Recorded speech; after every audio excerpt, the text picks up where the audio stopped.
Tonight in Gonzales with more for us. Margot? Well, Brittany, wine producers here in the Salinas Valley and all across the Central Coast are trying to stay optimistic. But some we spoke to today tell us that they are seeing some small effect from this unseasonable warm weather and this lack of rain. We normally don't water till June. So this is the first time that I've ever had the water in the wintertime. Usually at this time of year, grape plants don't need much water. But with current drought conditions, that has changed for some vineyards here on the Central Coast. We do have a lot of concern with it. We're having to irrigate this time of year because there's no moisture in the soil profile. See Buchanugan right there? Wine producer John Buchanugan says he's worried about water supply for that irrigation. Water in our wells are quite a ways down, so we're going to have to be real frugal with our water this year. All of the sap and everything descends down into the roots. At Bernardus Winery in Carmel Valley, winemaker Dean DeCorth says so far the drought impact for them has been minimal. But unseasonal hot weather is causing vines to start budding earlier this year. Our vineyard manager, Matt Shea, who manages our personal vineyards here at the state, he's going to be pruning later in the year later in the season this year, so that we'll kind of try to delay the whole bud break and the whole growth cycle. Many of the vineyards in Carmel Valley and here in the Salinas Valley are more mature and well established. That means they use less water. But winemakers tell us because of the drought, this is not a good time for the planting of new vines. I think some of the people that are reluctant to plant, that makes more sense because they have to water a lot more to get the roots to establish and start growing. So they really use a lot more water in the first year or two. Meanwhile, local wine producers say they are watching the weather closely and hoping for a yield as successful as this past season. We're keeping our fingers crossed that the drought will end. We're going to get enough rain. We'll never catch up, but anything will help right now. So. Now, winemakers say they won't see any real impact on the quality of the grape or the size of this year's crop until later in the season. That's around September or October. Brittany? All right, Margot, thank you so much. Aaron, dozens of homeless people camp here along the Sherwood Drive overpass, but this morning they were told to pack their things and go because it's a safety hazard.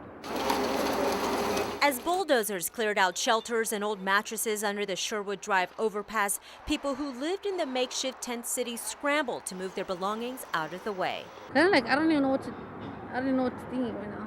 We first met Margarita Rosas last month when we went to the encampment, and even though she told us that she kept the area clean, the property owner who owns land next to the camp complained to the city. Identified that this was actually Caltrans right-of-way next to the freeway. They responded and coordinated with California Highway Patrol, and prior to the holiday they issued notices to the campers that they were coming this week.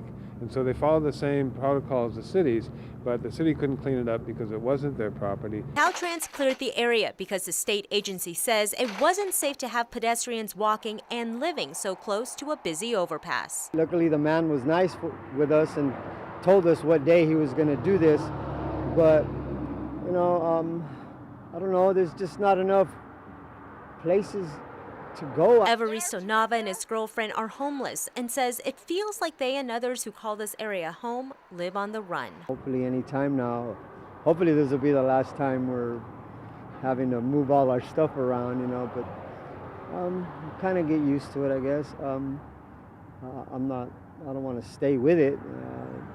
It's not the life for her. I've never been homeless. She's never been homeless. We're going to be out on the streets, basically. I mean, there's nowhere for us to go.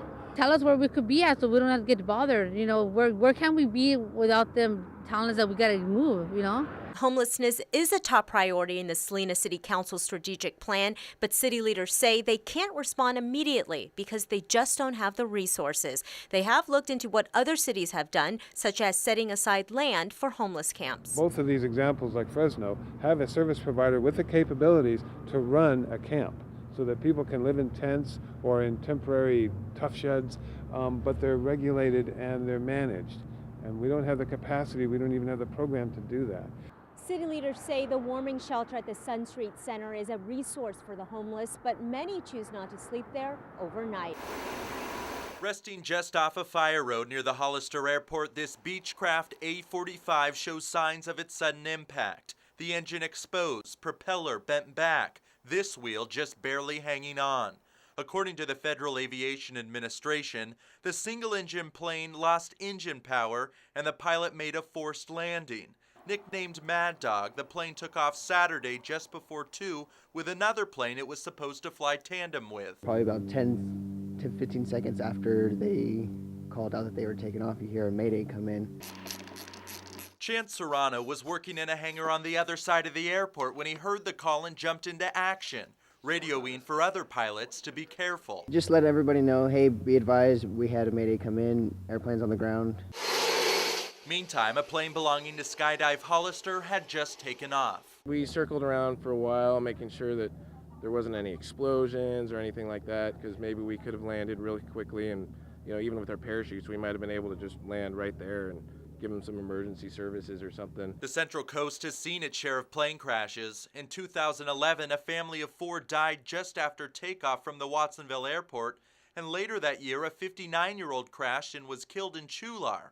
In Saturday's crash, the pilot was believed to be just 300 feet up when things went wrong. About 50 feet away from where the airplane ended up, one of the wheels broke off, as did another chunk of the airplane, leading to what was presumably a very rough and dangerous landing. Fortunately, the outcome here wasn't a tragic one. As emergency responders were leaving, Serrano radioed the pilot's flying partner, asking how his friend was. He said he's okay, so he's banged up, but it seemed like he was all right.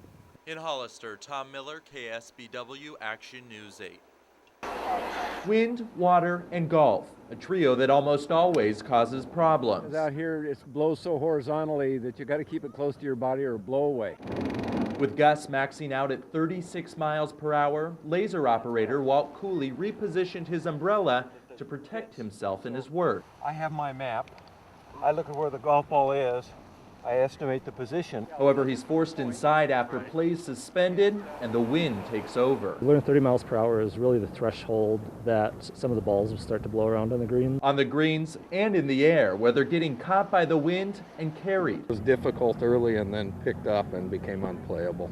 Very tough conditions. I mean, freezing cold. They've all got on 4 layers of clothes, so balls going nowhere. The wind became damaging at one point, snapping a huge branch off of a cypress tree near the lodge. No one was injured, but arborists fastened the trunk to the tree behind it as a precaution. Here on 18, like much of the course, we're feeling all the elements. You're getting the water coming off the ocean and from the sky, and then the wind has made the course unplayable. Just check out the flagstick to see how severe it is. However, many fans are frustrated by the empty course. The ball is not going to lay where it's supposed to. It's going to be harder for them to do. But you got thousands of people here. Come on, let's go. After a 2.5-hour break, play resumes. And there rejoining the players, caddies, and fans is Cooley, who sets up his shelter and gets back to work. Yeah, we're staying dry. I've even managed to keep the paperwork dry in the rain, so it works. In Pebble Beach, Tom Miller, KSBW Action News 8.